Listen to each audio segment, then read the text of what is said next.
to a very, very, very special episode of the podcast. We have the one, the only Voyboy live, coming at you live. What's going on, man? Thanks so much for coming on. Hey, what's up, man? Good to be here, dude. Yeah. I'm really excited to talk to you. Vice versa. This is like, so just for context, this is our first time physically talking. We've texted and Twitch and stuff like that, but super excited to have you on, man. Before we jump right in, can you give people the Reader's Digest on who you are if they've been living under a rock and don't know who Voyboy is? Well, if you don't follow League of Legends or like esports, then you might not really have an idea. But if you do, maybe you've heard of me. I have been playing League of Legends professionally and then basically as a streamer, content creator for essentially the last decade since the game came out. I started in like 2010, back when I was a junior in high school, Okay. and I would like go to school, do my homework, study for my tests, and I'd go home and I'd just play League all day. And then it was just like this little game that, started to build a fan base, started getting more popular, and then, tournaments sprung up. I was like one of the best players in North America at the time, finished season 1, rank 1, and was like a top player in like a lot of like domestic and international lands. And how old were you when you became number one? I think I was 15 years old. Yeah. Okay. And then so I was like Voyboy, the kid prodigy, people like the kid, the genius, stuff like that. And then I was just competing in tournaments, playing this game that I just truly actually just loved. Like, it wasn't because I thought it was going to really go anywhere. It wasn't because, I was trying to like hustle prize money off these tournaments, cuz like esports has grown so much now, but like back then, we'd play all weekend. We'd grind it out for like, 15 hours, like Saturday, Sunday, and then we get first place in a tournament, and we'd end up getting like a $40 like SSD like hard drive or something like that. And it's like, nice, like we're the best, like let's go, like we made it, baby. And then I feel like, okay, shit, now I gotta freaking do like 3 science projects and write 2 essays and like study for my finals and stuff. But to me, it was like so worth it. And I just love competing, and I love trying to like be the best at something. And then I just kept at it.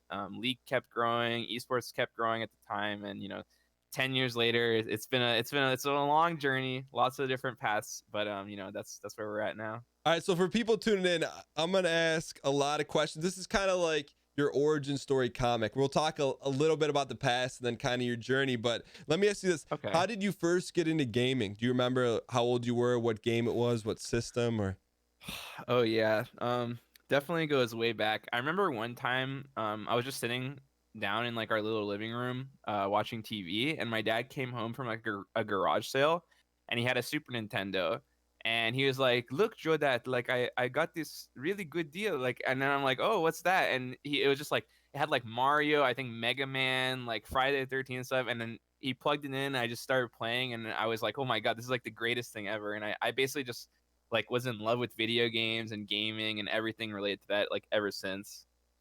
but then, so you played SNES, and then how do you jump from, because it's a big jump, especially back then, to going from SNES to a PC, right? Like that. Yeah, I mean, it's not like it is now. Even back then, it was like, what was your first PC game experience?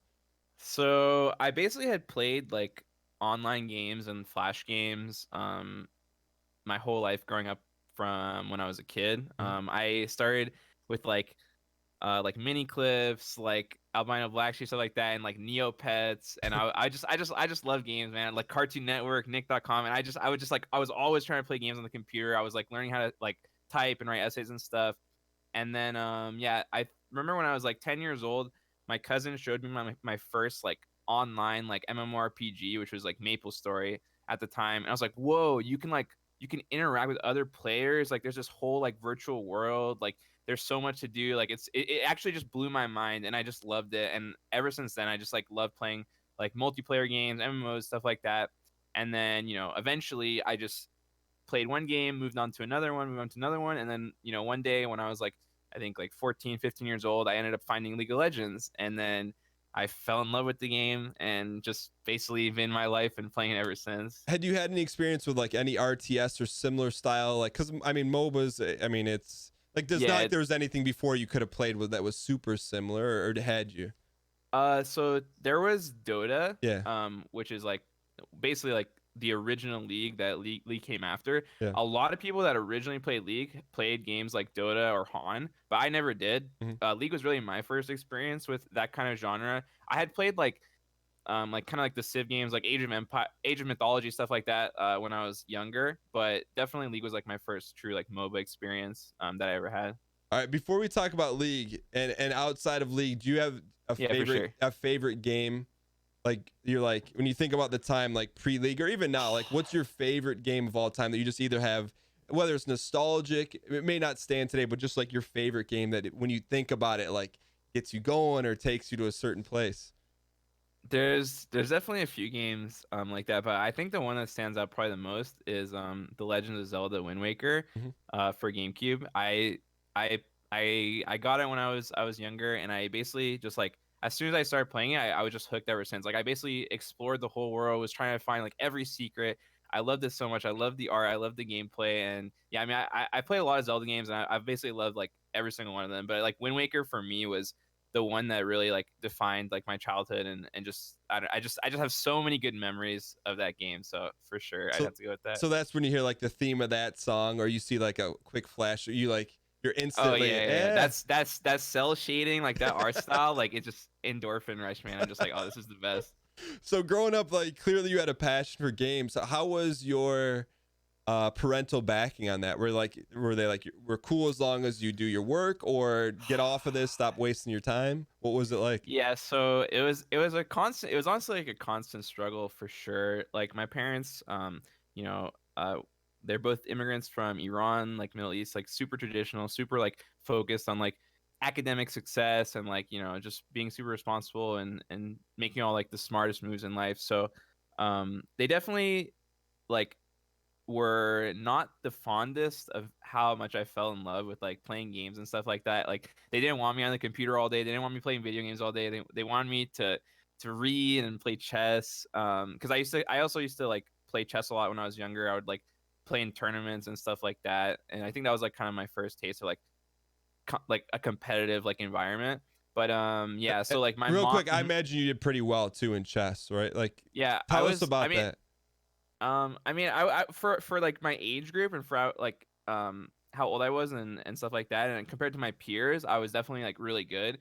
There was a lot of kids that were, younger than me or like same age that would like go on to become like national champions and stuff. I ended up doing like pretty well. Like I think when I was like 10 or 11 or something like that, I was like 1400 elo, which is not super high, but like for that age, it's not bad. But then like I ended up kind of falling back away from chess eventually because I just wanted to put more time into like playing games, to be honest. Did you like chess, or was it like you kind of Oh, liked it? no, I actually really love chess. My dad taught me how to play when I was a kid, and then I just fell in love with it. I got really good, and I just started like beating my dad all the time, like beating my family members. When I would like go to Iran and visit back home, like everyone from around like our family and the community would like come try to play me in chess, and I would just be smoking everyone, like all these like grandpas and like these young kids, and like these kids, they were like super cocky, like, oh, there's no way he's gonna beat there's no way he's gonna beat like Arash or something like that, and then they would just show up, and I would just be like boom boom boom boom boom bam, and everyone's like, whoa, this is like he's like the chess mastermind of, like the new millennia, stuff like that. And then also when I was yeah, one time my mom and me visited New York. We visited my cousin, and he took me to like Central Park, or I forgot the park's name, but yeah, it's basically like all these old guys basically like play chess, and like they just there, like it's like a huge group and all these tables in the park. And so my mom's cousin took me there, and he's like, hey, this kid, like he wants to play one of you guys. And so I played like two of the old guys. I smacked them, and I think they kind of got embarrassed, but we had to go. But yeah, they had like everyone started wanting to play me. They're like, oh shoot, like we gotta beat this kid. But yeah, that was like a really good memory I had of Do you chess from remember like the when I was younger. first time like you actually beat your dad? Did he take it easy on you, like when you played, or like he beat you? Like when you beat him, did it matter, or when you beat him for the first time, you're like, oh, I got him. So I definitely remember there was a period where like I was like learning to play the game, and then I was just like getting better, and we'd play all the time, and then suddenly it started to get really close, and it was just like, oh shoot, like these are like he's like, oh, he like started taking forever to think. He's like, whoa, like I actually have to like think about this. Like I can't just like sit there and like be watching TV and playing my son. And then yeah, I do remember beating him, and he was like proud. And no, he never like took it easy on me. Like he would always like try his very best. And he was pretty good too, um, at the time for sure. At what But point? yeah, At what point did you know, like, hey, I'm really good at this and better than a lot of, not better than a lot of people, but hey, like this, did it come easy to you, or did you work at it, or?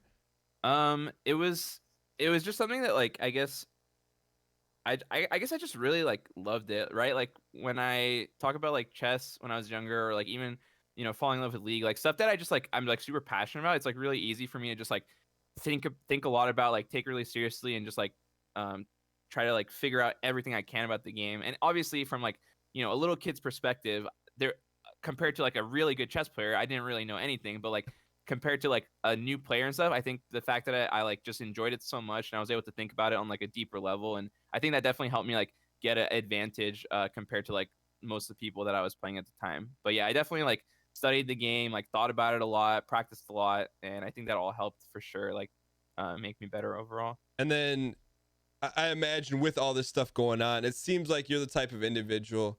And I do a little bit of research. I try not to do a ton, just because then it interrupts the conversation. But I read somewhere like your SAT score is like off the map. So was school like or academics, was it really easy for you, or did you have to really try?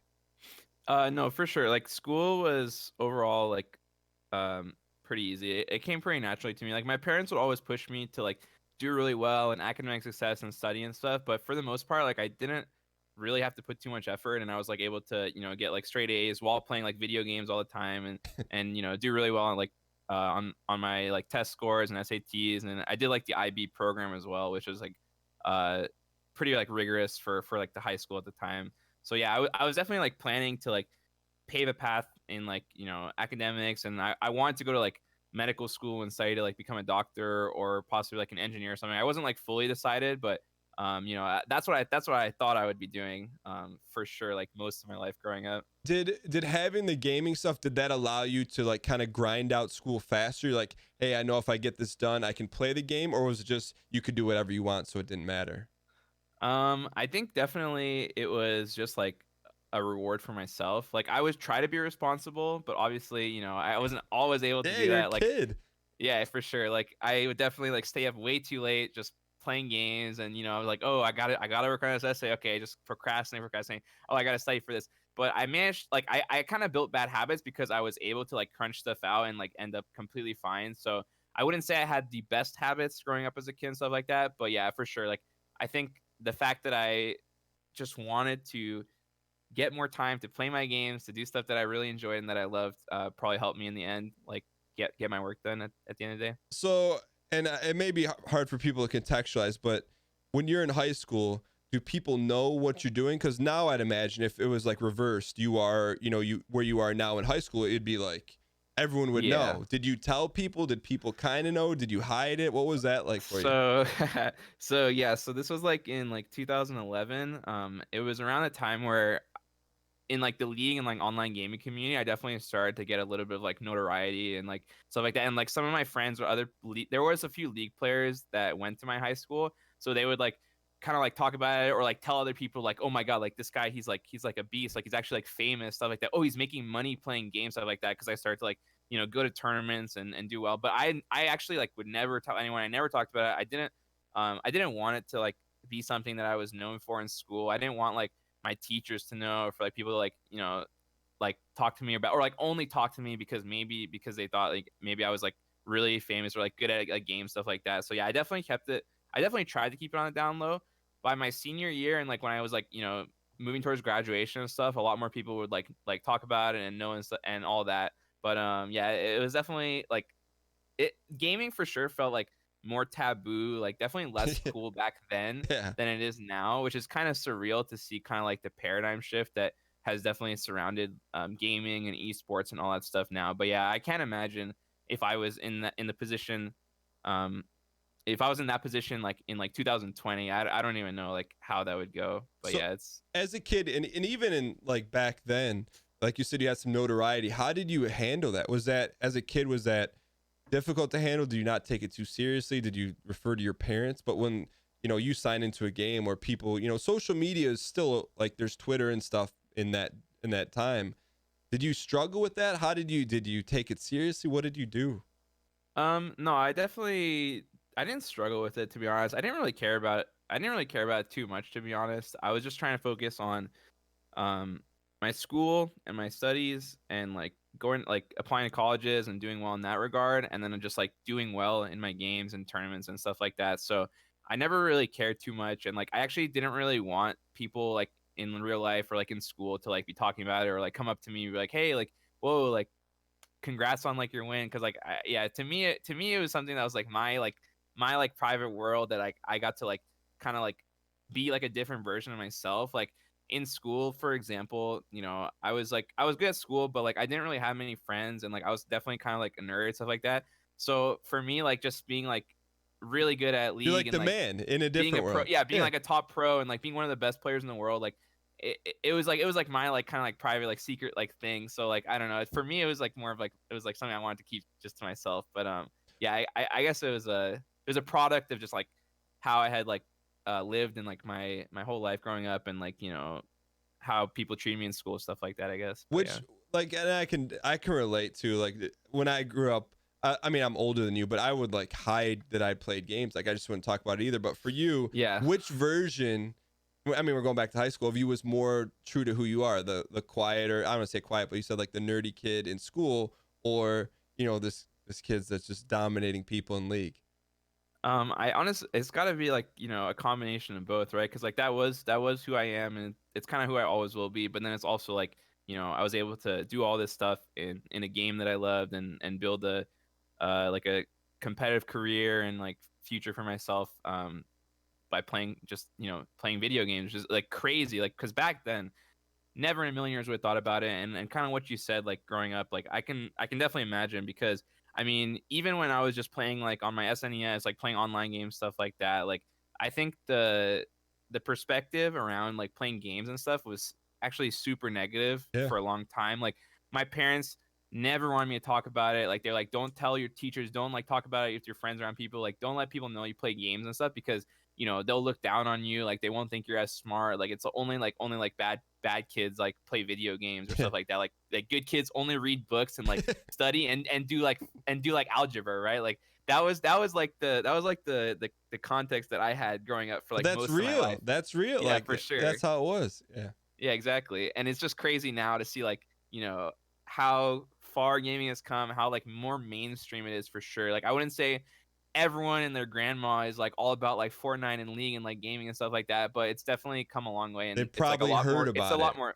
Yeah, for Yeah. sure. And they're like, whoa, like this is like a legit thing. It's a lot more like socially acceptable, I feel, to like love video games or play it, or like have a career revolving around it, which never in a million years, even when I was like a pro player and like going to tournaments and like making like okay prize money for the time, never in a million years would I have imagined it would come to like this point, which is kind of crazy. So to get to that decision to go to this point, so here you are somewhere in high school. When do you make the decision, and then how do you approach your parents and say, "Hey, look, like this is what I'm doing. I'm not going the medical route. I'm not going the engineering route." And then how do you negotiate that, especially what it sounds like your parents very traditional, like stay the course. Hmm. When did number one? Do you remember So when you made that decision, and then what did you do after you made that decision? yeah, so it was definitely a progression of events. So I definitely even though like my parents knew that I was playing these games, playing in tournaments, like there was some lands that I had to go to, whether it was like in New York or like uh, you know, Raleigh or Ukraine, Germany, like Korea, stuff like that. Like I played in tournaments all around the world, and sometimes a few of these were actually like when I was still in high school. Like I would maybe go away for a weekend. Maybe I have to miss like one day of school or something like that, and I'd come back. And sometimes we'd like do really well, or sometimes our team wouldn't like win, and that was always disappointing. And I think my mom and my parents, they were definitely like they definitely like kind of respected the fact that I had so much passion and I was having so much success for this game. They didn't quite understand it, but the fact that they still allowed me to like do these things as a kid was like, you know, they could have easily been so against it that I never would have gotten these chances in the first place. And the biggest thing was that I had to always promised that I was still gonna do like my best in school, still get like straight A's, and not like let them down, or like not sacrifice my academics for the video games and stuff. And I was able to do that in school. Like I applied to like good schools, and I got into a few like really top universities in the United States. And I always promised like I'm still going to college. Like they were kind of scared that I was gonna go full-time gaming. They were like worried. They were thinking, they were doing the math like, oh, like maybe he's gonna try to like make this act like an actual thing. And they obviously didn't want that. So I promised them, no, no, no, like it's fine. Like it's just something that I'm really good at. I'm one of the best in the world. Like I don't want to give up on it, and I'm still gonna go to school, and maybe I can play a little bit on the side while I'm like in college, for example. And so You around just kind of sold me on that. I'm like, there's no way I'm letting you do that. Yeah. But you sold me. I'm like, all right, yeah, sounds pretty good. Yeah, so for sure. And then so as I was like nearing graduation, and the league scene was like kicking up a notch and starting to get more serious, and like the stakes were starting to get raised, I was uh basically considering what my options were, and I decided that I didn't want to turn my back on something that I was so passionate about and having so much success with. And I basically was like, hey guys, like, I'm still going to college, but I'm going to take a gap year. Like a lot of people do it. Just 1 year, I can still play competitive, see how it goes. Like I'm gonna try to win the world championships in that year, and then after that year, no matter what happens, no matter the results, no matter like no matter what happens in league and stuff like that, I will be going back to college. And I talked to the university that I was supposed to go to, and they were like, yeah, it's fine. Like we'll see you in a year, man. Like hit us back up like in a few months. Like keep us updated, stuff like that.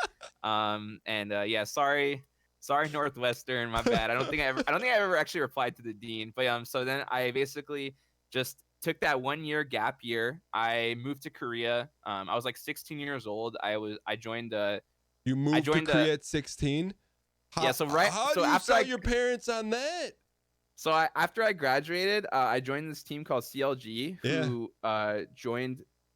So we're invited to play in the Korean like League of Legends league at the time, which was called OGN. Now it's called LCK.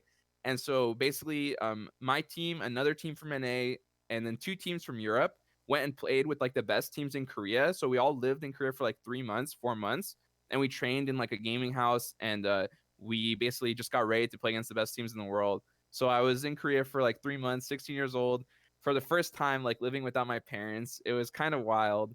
And it was like a crazy surreal experience. How did you get them to agree to that? I mean, like going to play in tournaments for like a weekend or a couple days is one thing, but hey, I'm moving across the world and I'm 16.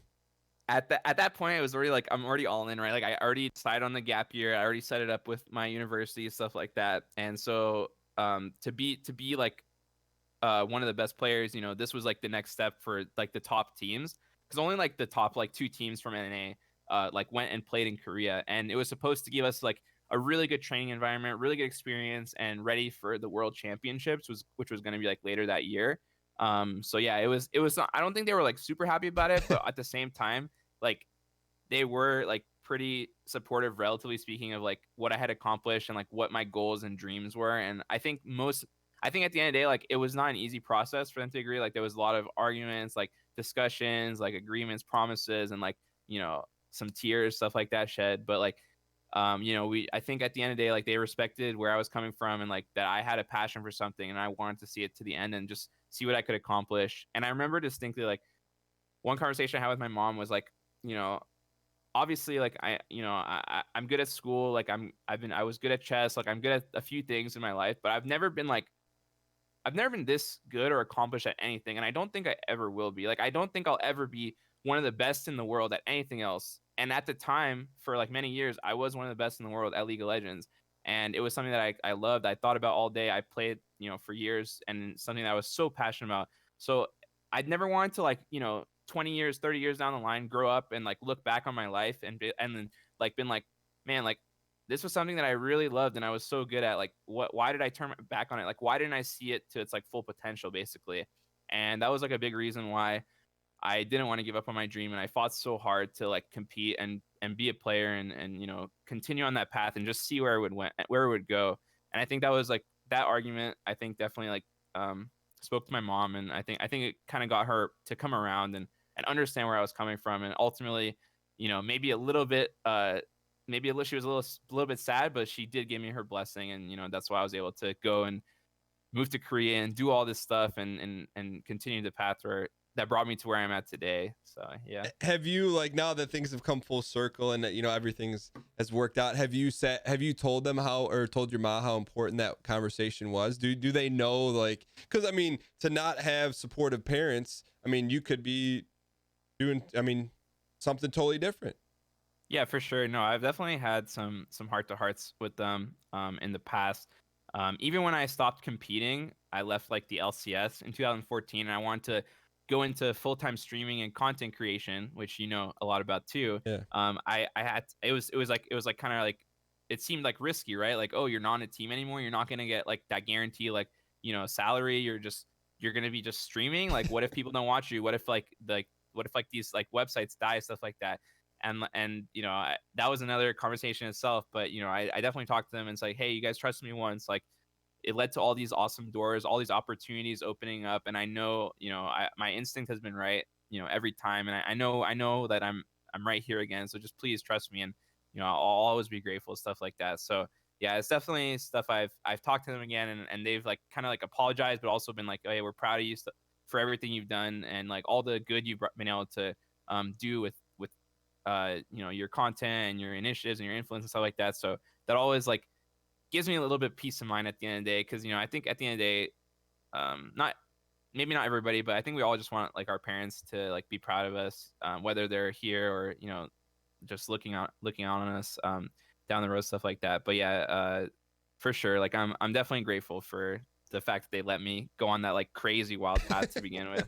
So to bring it back, so you go to Korea, you're in training mode, like you're like, this is it, like this is amazing, who would have thought this could ever happen? What memories, or what's like a great takeaway you took from that experience? Because I imagine it's intense, you're locked in, there's no, maybe you're messing around, but maybe not a ton. Like, what do you remember from that experience that you look back on and like, oh, this was cool? Um, I mean, definitely getting to play against like some of the best teams in the world, like practicing for the first time in like a gaming house and like talking to my teammates all the time, heart to heart, and just like hanging out with people. Like, I never really like had friends that like hung out with or like did stuff with in real life or like in school, stuff like that. I really just kept to like myself for the most part. So yeah, getting to like move to Korea, like room with like one of my best friends at the time, Double Lift, who's actually still a pro player today too.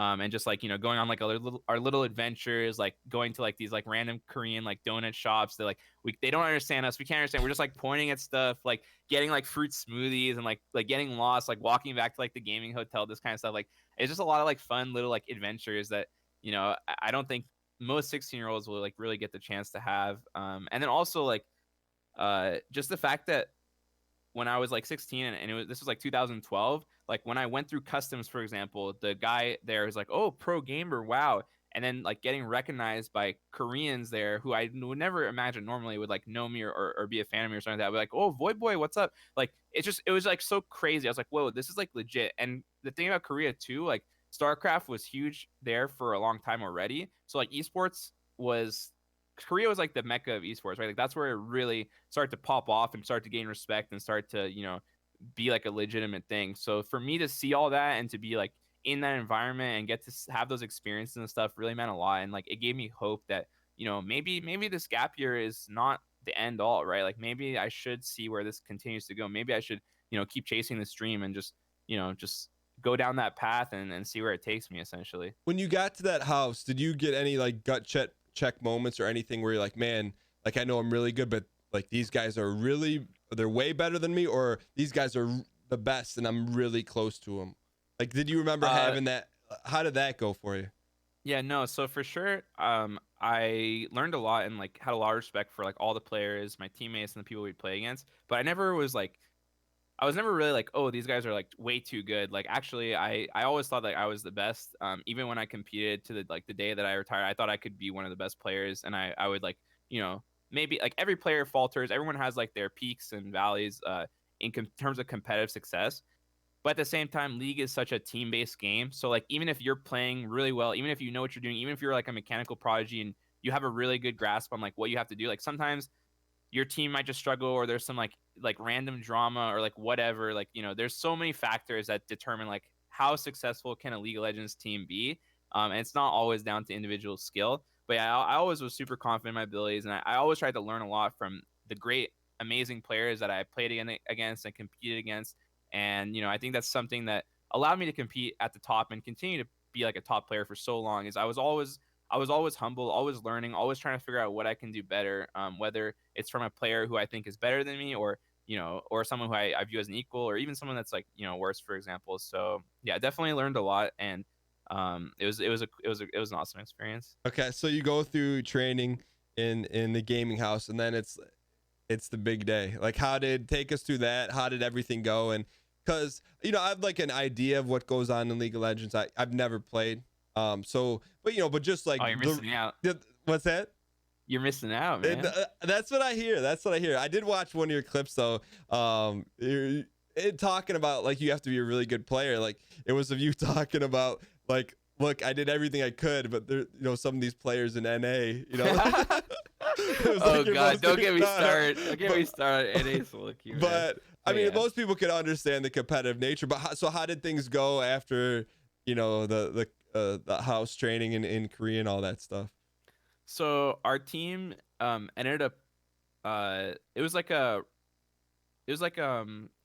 tournament format where we basically play against one team, eliminate them, and then we'd go on, and we ended up losing, I think, in the quarterfinals to the team that ended up winning the whole OGN league. So that was pretty disappointing, but at the same time, like, we lost to the best team, so it wasn't the worst experience. And then after that, we moved back to NA. We moved to like a gaming house in Burbank, and we qualified for the season 2 World Championships. And so that was a crazy experience as well. But season 2 World Championships, our team also got knocked out pretty early in the group stages. It was super disappointing like year, I would say, overall. Like, our team had some of like the best individual players, I would say, but we had like no team cohesion, like no trust. Like it was really rough, to be honest. And like that was a huge learning experience for me. And like, it sounds like that's like a low point for it. Like, was that a point where you're like, man, what am I doing? Or I'm on the wrong team? Or did you question whether wanting to compete? Because I imagine, and I don't want to put words in your mouth, but if you're really good, but not saying your teammates weren't good, but if you're not in the right position, I'd imagine it's frustrating.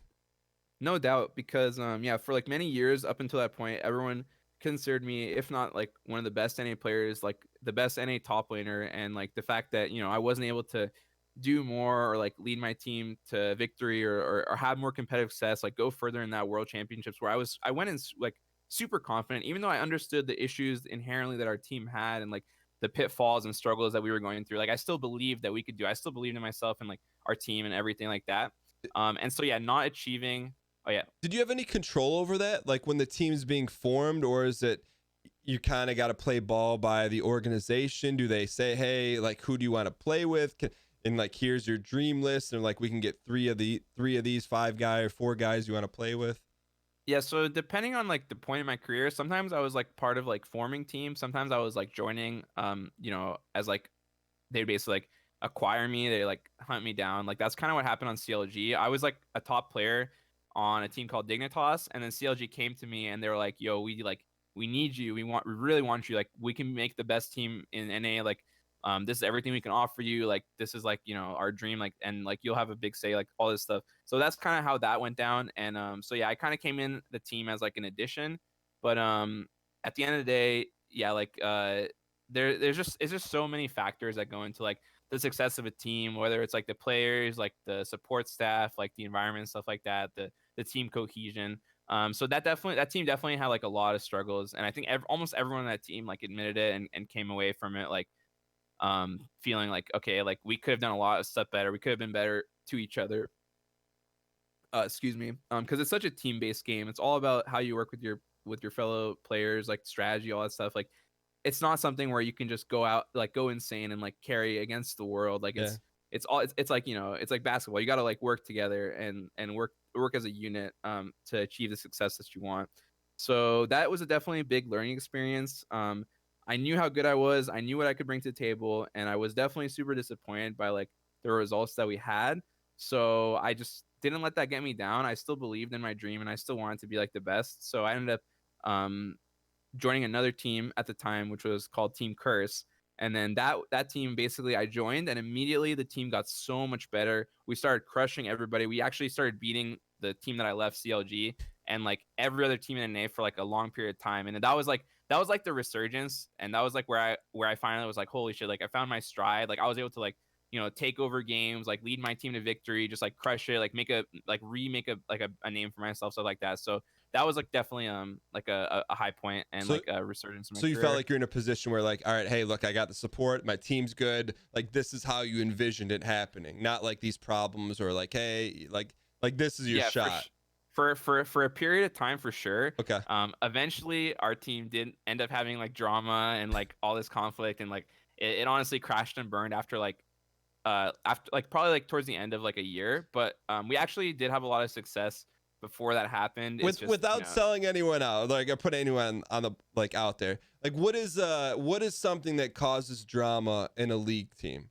Like, oh, you're supposed to be here and you weren't there, or like, hey, you woke up late to practice, or I just don't like you. it can be like a combination of things. Like some people just it's like little things that add up from performances in game, or like talking about other players behind their back or whatever, or being like, oh, this guy, like he keeps like inting, like running it down, like, oh, like if only like he would play better, these games are so easy. Like Mm. it happens all the time. It's not good for sure. But So and then like egos, stuff like when that. that It's happens, like, will a player step in and be like, all right, it's like, I mean, it's like no different than sports. Like a Yeah, player will for sure. step in, or do you have a coach that's like, knock this off? um The GM, like, it how does that get it's fixed? So back in the day, like it was such a mess. Like there wasn't really coaches and stuff. It was really just players like trying to handle stuff between each other. And some players would have like more power in teams. Some players have like less or like no voice, for example. And it was really just like politics at the end of the day. Nowadays, like teams have coaches and like support staff, and I mean, there's still inter-team problems. There's still stuff that gets unresolved. There's still drama for no reason. And sometimes the coaching staff and the players are able to work it out, and sometimes it's not, right. But like that's what everyone is kind of trying to shoot for like a harmonious relationship between your teammates, the players, the coaching staff, all that stuff. But yeah, I mean, I never really had like a robust coaching staff when I used to compete. I left LCS in like 2014 to like full-time stream and content creation and stuff like that. But I definitely wonder like how different those situations and team environments and stuff would have been if we had something uh similar to like what the players have nowadays, stuff like that. Because I always was, super level-headed. I was always trying to be a mediator for my teammates, trying to like resolve conflict and like try to bring everyone together and make things work, no matter how grim it was, no matter what obstacles we faced or like how many like shortcomings we had. Like I would always try my best to bring teams together and like unite us and like fix problems and stuff. But like it just wasn't possible sometimes. And sometimes like no matter despite my best efforts, like that stuff sometimes would get like laughed at or even ignored, which always felt like really bad. But Yeah, I was it's gonna just how say, it is. from just even just talking out, you don't seem like the salt factory on the team. That's like you're trying to fix it, not the guy that's like, or person No, that's like causing definitely the not. problem. So No, so definitely before not. you retired, what do you, for you, in terms of a competitive, what you want to accomplish? What was the pinnacle for you? Like this was the best that I did, and I was really happy about it as a team. And then we'll talk about your retirement after that. I definitely had a lot of like really good competitive results like throughout my career of playing pro. There was one tournament uh in 2012 or 2011 actually. It was like the IM Hanover World Championship, which was like the 16 best teams in the world at the time. Basically had been earning points to qualify for this event like the whole year. And so our team qualified on Team Dignitas, and I basically like hard popped off the whole event, like carried. Well, our team was awesome, but like I had huge performances and like carried our way to the finals out of like the top 16 teams from every region, like NA, EU, China, like basically everyone, every The top world. team was there. Yeah. Yeah, essentially, yeah. And so I basically like popped off the whole tournament, got us to the finals, and then we ended up losing to M5 Moscow 5, which was like the Russian powerhouse essentially. They were crazy good. And that was always disappointing, but I still got like MVP of the tournament. People were still like, holy shit, Void's like insane. Like and that was always something that I was like super proud of. But I never like won a world championship tournament. I always wanted to, like season 2 worlds. When we got knocked out in group stages, it always like really hurt my heart. And then in season 4, which was like 2 years later, our team Curse was like 1 game away from qualifying to be one of the top 3 teams in North America to play at Worlds that year. And so it was like the final best of 5 against this team LMQ, and this was like the third place match. Whoever wins this game gets to go to Worlds and compete and represent NA. So it's down to 1 match to get into the. Yeah, so it's a best of 5. We pop off hard smurf the first 2 games. It's like nice, just one more baby. Yeah. Let's go.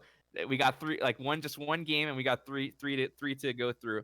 And so we lost the 3rd game. It's like, all right, guys, it's fine. Like, we'll bounce back. It's just 1 game. We lost the 4th game. Oh shit. Okay, well that's like, okay, it's all good. We still got 1 more chance, guys. And then the 5th game, oh shit, this is our chance to win. This is our chance to go to Worlds, baby. We still got this. And I busted out one of my like pocket picks, my famous Akali, which I had a ton of competitive success with in my career. And we had a lot of success with like in scrims and a lot of good results. And then people always meme me for this, man. Even like 6 years later, people always bring it up. Like the fact that I picked Akali and we ended up losing, people always like bring it up and laugh at me and like make fun of me for it. And it's like, no, like it wasn't because of my Akali. It wasn't even because of like how I played. It was literally just the fact that we lost and we didn't get to Worlds. And people love to like, But that was like just make fun of me. That was like a flashy move that could be like that cost you the game. Yeah, like the game 5 Akali, like people always meme me for it. Even to this day, like even yesterday, my friend I Will Dominate was tweeting at me, like flaming me for it. And it's just like, come on, just let it go, man. Like, what's wrong with you guys? But yeah, so that really sucked. We were so close. And even though our team wasn't perfect, we still had a lot of success. And we were like, I still believe like a top 3 team in NA. And, we barely missed Worlds. I was super heartbroken. I had put in so much effort, overcome so much like that season. And, it just like, I felt like I like missed out on my dream, like again, essentially. And so after that, I was like, okay, well, I could keep competing. I could go for another year and see how it goes and, maybe qualify for Worlds again this time and try to prove myself on the world stage like I was able to do like, so many years ago. Or I could go into something where I've had a lot of, passion for, and I've been really loving like streaming and content creation. Even while I was a pro player, I was one of the players that like streamed a lot and like I would always make like educational content and try to teach people how to play the game better, stuff like that. And I just really love that as well. And so I decided to just, go into streaming, step away from LCS and, see what I could do with all that. What did that come down to for you? Because some would say like you're really young to retire, you're at essentially the top of your game. So to make that decision, it's not like something you just wake up one day and like, oh, I'm done. I'm sure a lot went into that. What was that a hard decision for you to make, or do you know, hey, it was time? Yeah, no, it was definitely a tough decision for sure. I had been competing like basically full time like the last few years, and the thing was, I knew that I knew I'd be successful if I kept playing LCS. I knew I'd still be successful if I went into streaming full time, stuff like that. But I also knew that like if I did want to return to competitive play and continue playing in LCS, like I would be able to, because I just knew how good I was as a player. I knew like what I did to change the game and like what I've done over the years and stuff like that. So I knew my skill would always be there. So if I wasn't happy with streaming, if I wasn't happy with the road that I took, I was super confident that I still have opportunities to like go back into full-time competitive play and LCS and stuff like that, which ended up being true. But I ended up being really happy with streaming and the path that I took. So never ended up going back thus far. But I mean, the door is basically always open. So it sounds like nice. Staying and competing would have been the safer play. Like to just like you could have just stayed doing that, and I think I think you could definitely argue that it was definitely like the status quo. I think most people expected me to keep playing because I had just role swapped from top lane to mid lane, and I was basically playing like a top 3 mid in NA, and we were so close to getting to Worlds, which, if your team qualifies for Worlds, like that's a huge accomplishment. Like that's something to be proud of. Like that's like you're even if you don't go super far in Worlds, because no NA team thus far has even like really made a dent. That's what I was going to ask you. What's the furthest an NA team has made it in Worlds? pretty recently, Cloud9 got to like I believe the World Semifinals, but like that's the farthest we've gotten like ever essentially, which is kind of crazy because like everyone treats like North American League as like a joke, whereas back in the day when I used to compete and like we'd go to international lands and stuff, like I'd roll in with my hoodie on, like oh shit, it's Voyboy, it's Scara, it's Cutie Pie, like people like respect us. They'd be like the boys are rolling through. Now when NA teams like go to international events, they're like they got like the laugh tracks tell you like like how's it gonna feel getting knocked out of group stages, buddy? Like just like shit like that. So it definitely sucks from like the outside looking in, like watching like the respect level of our competitive scene. But I am a firm believer that one day we'll turn it around. We'll figure out what we need to get at least one of our teams back at that level. And I mean, people think I'm delusional, but I still think it's possible. And I hope to see the day when like I can be like holy shit, like an NA team just upset everyone, bucked the expectations, and actually like made world finals, won worlds, like some shit like that. Like that's a dream for me. I would still love to see it happen one day. I always wanted to be a contributing factor to that happening, but that was my attempt in 2014 was the last one I really gave a serious go at, and it didn't play out the way I wanted. But I still think I still think it can happen one day. Do you think you'll ever put the jersey back on and give it a run? Like realistically, do you ever see it happening, or is it like 99%? You're in the rafters. I wouldn't say 99%. I've basically had like opportunities since I retired in 2014 to like come back to competitive play, whether it was like as a player or as a coach. I've had a lot of like conversations, a lot of offers. It's mostly teams like coming to me and being like, hey, like, do you want to play on our team? Like, can you coach our team? And I always have the discussion because like out of respect and also just like to see like what they're up to. Like if there's like ever a golden opportunity for me where I'm like, this is like something I really believe in, this is like something where I think can be something substantial. Like I don't want to do it for a job. I don't want to do it for like like a salary. Like I'm fine on those regards. I just want I'm super like passion driven. Like if you want to do it so you can win, so you can exactly. Like if there's like a legitimate chance that like a team came to me and they're like, okay, like we want you to play for us, like this is like the team, like this is like this is like the roster, like this is like the coaching structure, like support,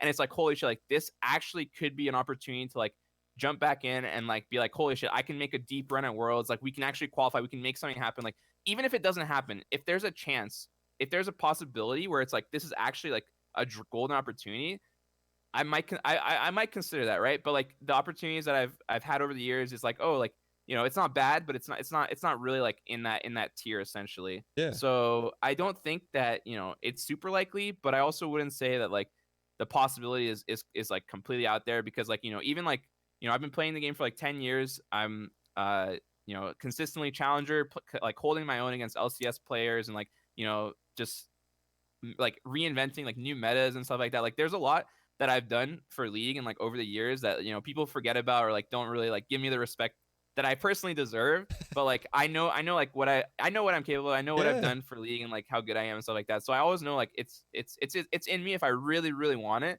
I could go back and chase that dream. But at the same time, I am super happy with like streaming and content creation and everything that I've been able to do for myself and my viewers and my fans and stuff like that. So either way, I'm happy. And I mean, I don't know what the future will hold for my life, to be honest. But I'm just trying to make the best of every step, every day, every week, every year as I go forward, and just make the best decisions that I can in that regard, I guess.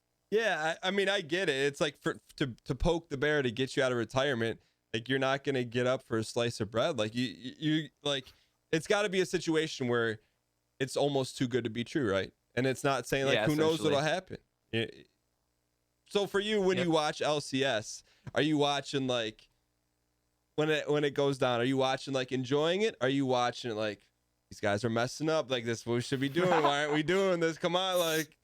So I was doing some LCS co-streams, which Riot actually allowed this year, which basically I can like pull up the stream on my stream and just like commentate over it with my little webcam and stuff like that. And so I was like, I did it for a few weeks, basically like commentating, giving like analysis, like criticism, like compliments, stuff like that. And yeah, I mean, almost every NA team, Cloud9 is like the one team right now that is like pretty solid. But yeah, almost every team that I was like watching and like analyzing, like so many little optimizations. So there's so many things that like each player and like each team can actually be doing better. And like it's really easy for me in general when I'm watching to like point those out and notice it and like talk to my chat and like give feedback on like, okay, this is what they should be doing. It's just it comes super naturally to me because to be honest, like I'm like super obsessed with like League and like the logic behind it and the numbers and like the theory crafting and the math and all that stuff. So like I've thought about this game and like the champions and the roles and stuff like that so much over the last 10 years. Like probably I would say like almost more than anyone in the world. Like I would be confident saying like I literally think about League like eat, breathe, sleep it like all the time. So like I know when I have an opinion, when I can see something like someone making an error or like how something should be played, like I'm like super confident like this is how it should be done, like this would have been better, stuff like that. And like it's easy to see it when you're analyzing something. It's not always easy to like reproduce it in game perfectly every time, but yeah, I would say like my game knowledge and like my understanding and like all that stuff is like still like really really like solid, Well, it even sounds like compared to like LCS players. you come from such a unique background where you've lived it, you've competed, but also like your brain is wired in a way, just knowing what I know about you from like, from the beginning days of chess and your academic success, like to be able to like see that and talk about it is one, but then to execute on it like you have, like I gotta imagine there's probably no one else that's been through what you've been through, especially in NA, that you can't consult or be like, hey, we keep losing. Why don't we go to someone that, has a unique skill set? Because I know enough about sports to know that it directly translates, right? It's sports and esports. There's no difference. So I think it's interesting. Let me ask this: what do you think? Because I want to pivot and talk about that big decision you made to retire, and then now what you're doing. But how long do you think League can go on for? It's been a decade, right? Yeah, basically.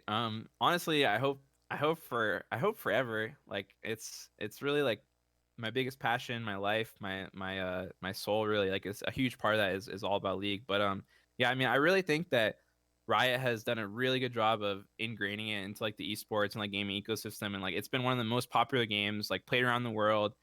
Huge in China, not quite as big in the West, like compared to like Fortnite, for example, but still like massively popular. And the viewership for streams and content, competitive play is just always for the most part getting better. I mean, there's been like little dips and peaks and stuff like that, but for the most part, it's like been a mainstay.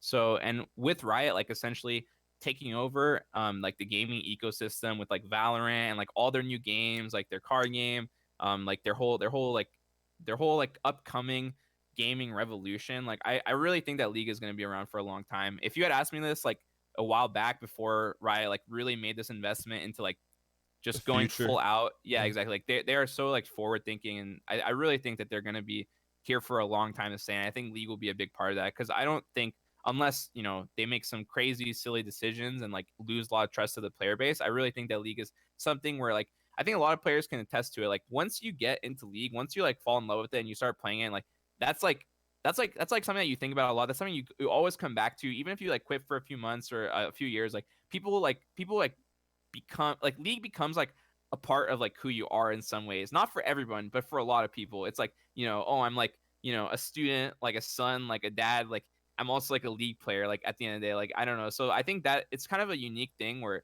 people always are invested in it, always coming back to like the ecosystem and like always falling back in love with the game here and there. So yeah, I mean, I hope League keeps going for another 10 years, another 20 years, but I mean, we'll see what happens, What right? do you see as the biggest threat to League not being around in the near future? um I would say it's not really from like another game becoming popular or anything like that. I would just say the only way that I could see League really like losing its grip is if Riot like loses touch with its player base, which they haven't. They've been a really good like player focused company over the 10 years. They're not without fault. They're not without criticism. Like Riot could have done a lot of stuff better, and even now, like I definitely have complaints with how they've like handled the League solo queue and like you know player behavior, stuff like that. But like I think as long as they keep listening to feedback, keep responding to like the problems and the concerns of players, even if it takes like longer than it should sometimes, like I don't think that there is too much concern that League is going anywhere anytime Sorry, soon. I'm just So laughing about the clip I watched of you. I'm thinking in my head, you're like, I I just did everything I could, and none of these NA players can even. Sorry. Okay, so we'll pivot. So essentially, you're saying like Riot's gonna have to do something themselves, most likely, to screw it up.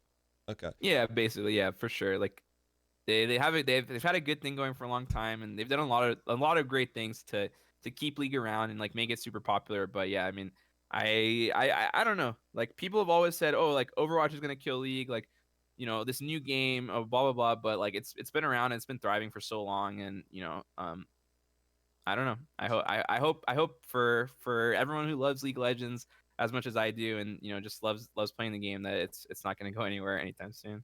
So from League of Legends to streaming, right? So you make this decision. At any point in your thought process, is it I'm gonna start doing some stuff outside of League because maybe one day doesn't happen? Like, what's your take on that? I mean, you've been streaming for 6 years, 6+ years now, full time. So Hmm. what's your take when it comes to that?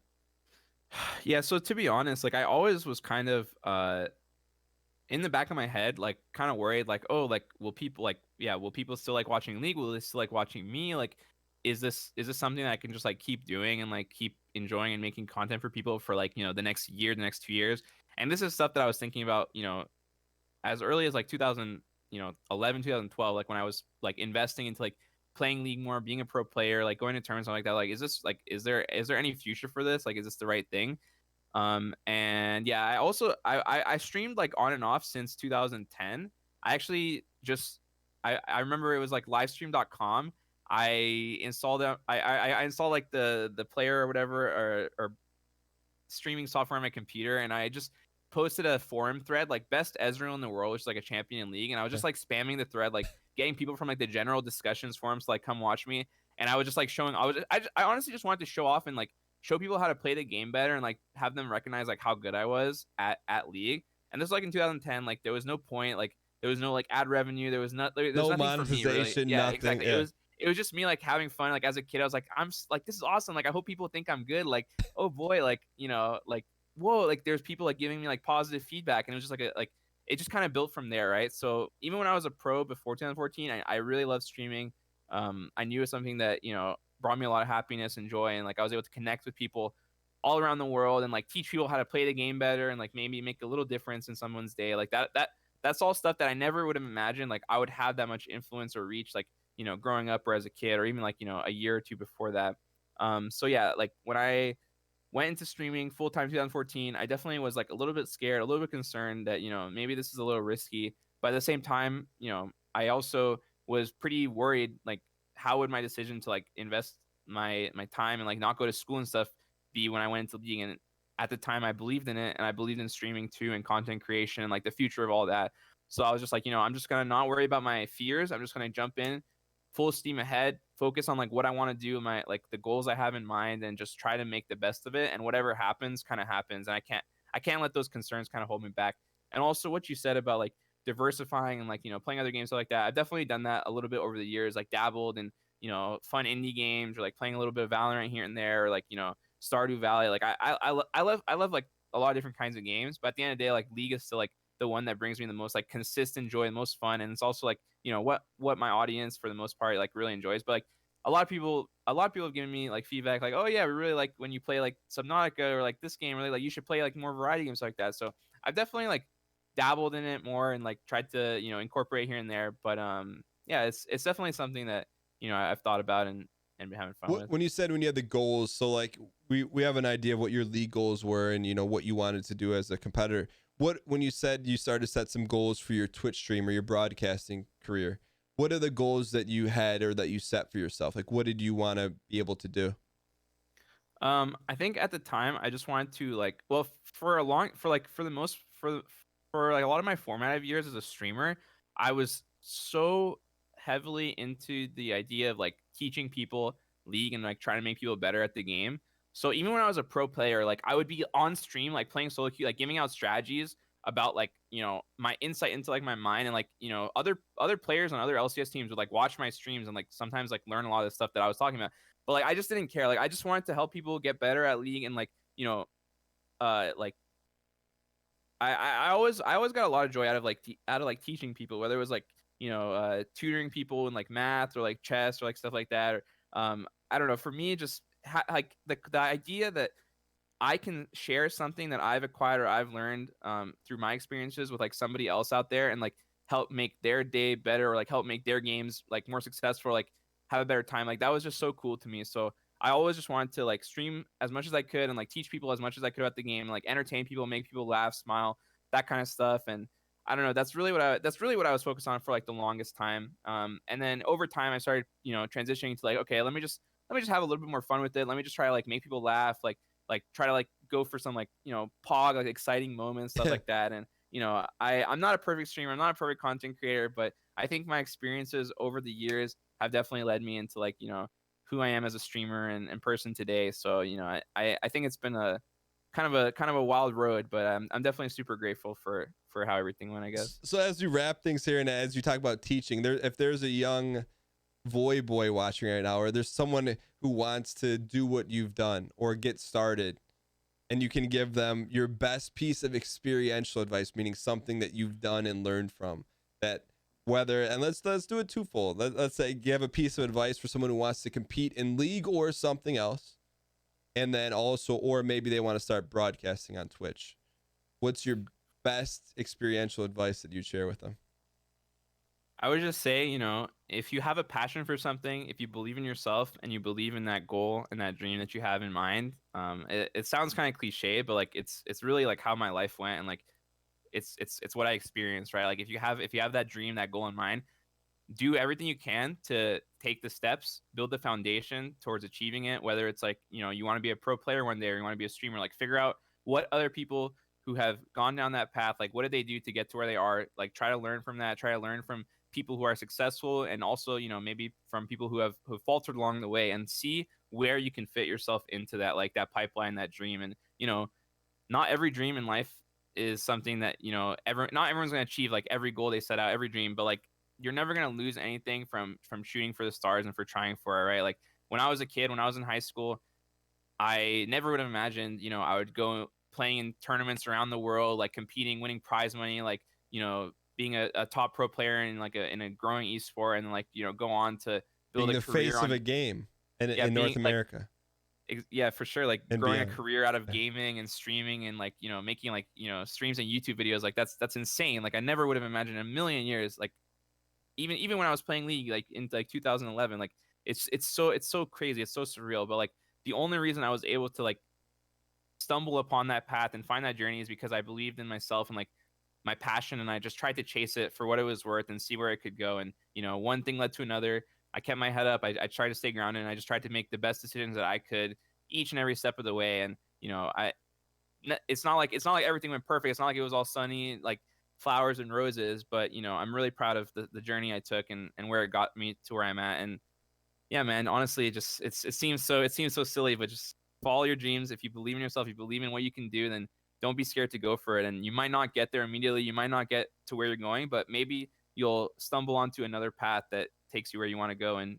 brings you a lot of happiness and fulfillment in life. So It sounds like one that's of the what I think. defining words of like your career up to this point is just you've been persistent. Like you didn't listen to the noise, you just kept doing it, and no matter what it took. So For sure. as we wrap here, I want to talk about where people can tune in, how often you stream, where they can find your stuff, and what they expect to see when they watch you on Twitch or on YouTube. Or so where, For sure. so first off, what do you Yeah. do? What's your Twitch schedule and what do you do? So yeah, I mean, definitely can find me on my Twitch channel. I usually stream from like the evenings. I don't have like a set schedule. Maybe like, I could start anywhere from like 7, 8, 9 p.m. Sometimes like 10 p.m. PST, and I'll just jump on when I'm like feeling good, when I'm feeling confident. Like I know I can put my best self out there, and I'll just go on and stream and talk to chat and play games and like try to teach people and like have fun with it until I get tired essentially. And some days, I won't stream. I really don't put too much pressure on myself to like stick to a set schedule, which sometimes it's like it has its weaknesses, but also it gives me like the extra freedom. And if I'm not feeling great for a day or a few days or a week or something like that, I might not be on, and I always feel bad about that. But like I never want to just jump on and stream and like be there just to be there. I really want to always put my best foot forward, my best self out there for the people that watch me and enjoy my stuff. And, I want to be there. I want to be my best version of myself for them. So, I try my best to stream as I can. I've actually been streaming like a lot more lately, but like the last few months before, like pretty recently, I was definitely struggling a little bit. But yeah, I stream almost every day or every other day on my Twitch channel right now. We upload new YouTube videos on my YouTube channel. YouTube.com/Voyboy. Yeah, exactly. Twitch.tv/Voyboy. Yeah, there you go. And then and are you on Twitter? Where else are you? Like, if people are yeah, Twitter @Voyboy, Instagram Voyboy, Facebook Voyboy, TikTok Voyboy coming soon. Hey. Are you on TikTok or no? No, I haven't like actually like I haven't uploaded. I have an account though, but I haven't done anything yet. I seen you be going in on TikTok though. I was about 6 months ago. I'm like, all right, look, it's the wild west. Let me get in. You're smart, man. You genius right there. Dude, we'll talk outside of this, but dude, boy, last question. I always gotta. Where did the name come from? Oh, so I played in another MMORPG back in the day. And my in-game name was what game? It was Mabinogi. Okay. It's a Nexon game. So okay. I found that from playing Maple Story and Car Rider and stuff. But yeah, so my in-game name there was Envoy, Envoy, like ENVOY. Yeah. So and so people in my like guild would just call me Voyboy as like a nickname to like mess with me. And so when I started playing League, I was just like, I'm not gonna like. It's just like I didn't really think too much about it. I was just like, oh, I'll just be Voyboy. And then somehow like that ended up being my like tag for the next like decade essentially, which is kind of crazy. I was wondering, I'm like, I don't know, but it sounds like a lot of like when I talk to a lot of people and I interview people, a lot of it is like, oh, it was just what randomly was generated in Warcraft, or it was my name, like just like it's, yeah, exactly. There's so many that are like that. I'm like, man. I mean, how'd you pick your Twitch name, DANGHEESLIng? Like where'd that come from? Because I couldn't like all the other like Warcraft names, like man, like that doesn't work for me. So were you DANGHEESLIng when you played games like when you were younger, or did you have a secret in-game name? You're not interviewing me, but I did have a different name. Dude.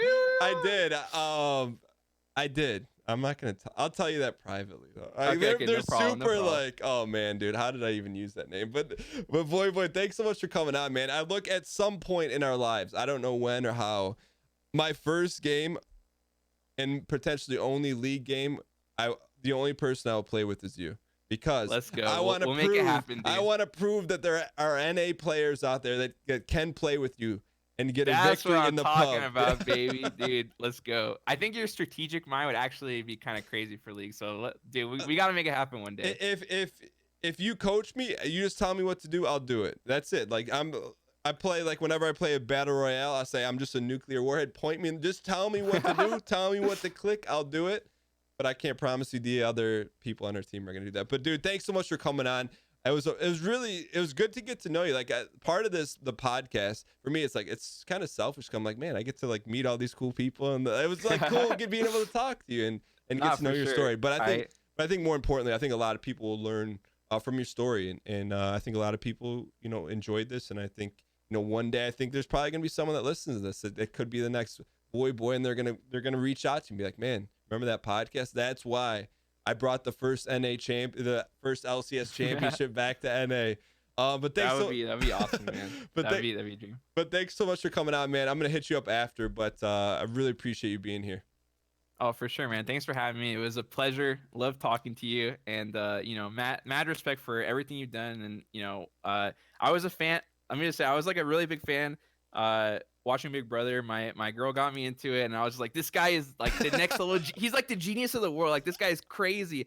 And then when I found out you were like a Twitch streamer, I was just like, dude, how are like these worlds colliding? Like, it's so crazy. But yeah, it was a pleasure to get to talk to you and get to meet you and all that stuff. So thanks a lot. No, dude, that's how I connect with a lot of people. It's like a connecting point. Like, I don't know, one day I think you were in chat and like chat's like, oh my god, voice here, and I see like the check mark. Like I said, I'm not like I'm aware of League and LCS, but then it's like it's just a one way to connect with people, and it. But dude, I appreciate that, and we'll talk after. I'll send your girl a video message. We'll that'll get you some brownie points or something. That'd be swell. But all right, thanks a lot. No, man. Dude. So Voyboy, Twitch, YouTube, Twitter, and soon to be TikTok, ladies and gentlemen. That's what I'm saying. Thank you so much for coming on, man. I'll talk to you soon. All right, thanks for having me. Yeah, man. Later. Take care.